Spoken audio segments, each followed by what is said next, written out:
कहते हैं जब भगवान धरती पर किसी रूप में आते हैं तो वो किसी को पहचान में नहीं आते।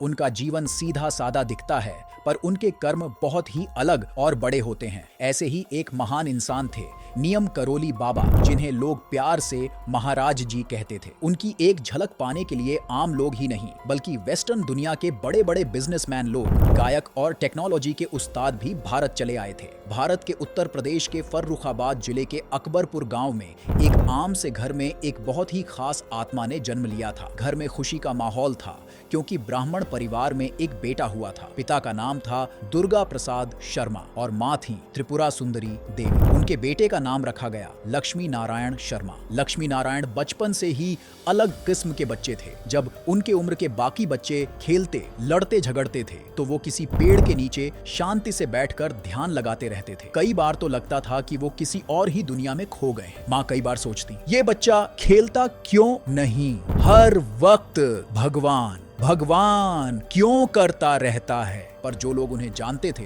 वो कहते, इस बच्चे में कुछ तो खास बात है। गांव के बुजुर्ग बताते थे कि वो कई बार ऐसी बातें बोलते थे जो बाद में सच हो जाती थीं। एक बार उन्होंने एक किसान से कहा, तेरे खेत में आज पानी आ जाएगा, और सच में उसी दिन अचानक बारिश हुई और खेत पानी से भर गए। बचपन से ही लक्ष्मी नारायण के अंदर दूसरों के लिए बहुत दया थी। एक दिन गांव का एक गरीब बच्चा भूखा था।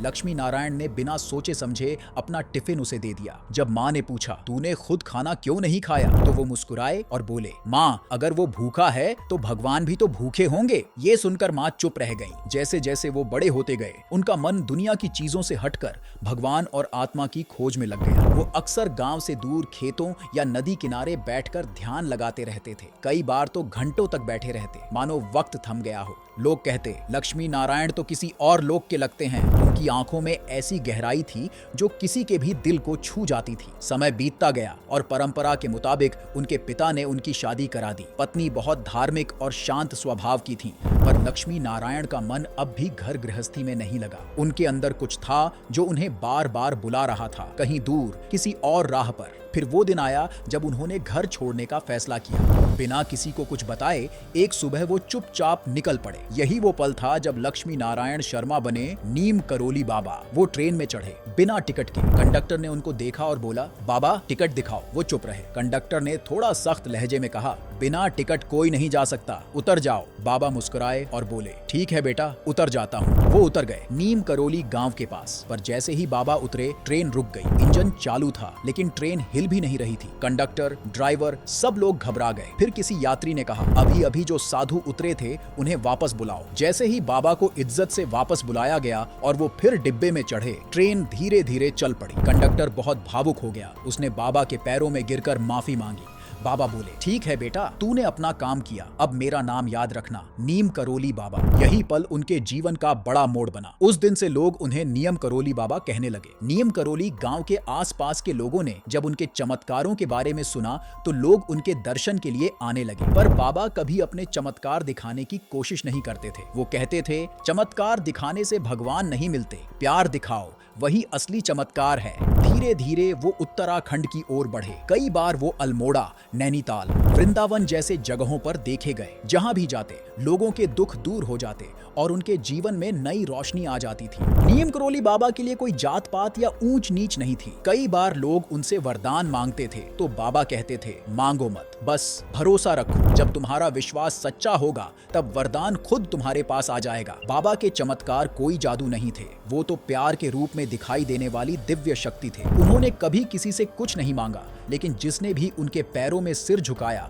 वो खाली हाथ नहीं लौटा। नीम करोली बाबा कभी अमेरिका नहीं गए, फिर भी आज वहां उनका नाम हर जगह लिया जाता है। वो वक्त था जब अमेरिका चमक रहा था, नई टेक्नोलॉजी, नए आइडिया, नई उम्मीदें। पर एक नौजवान था जो सब कुछ होते हुए भी खुद को खाली महसूस करता था।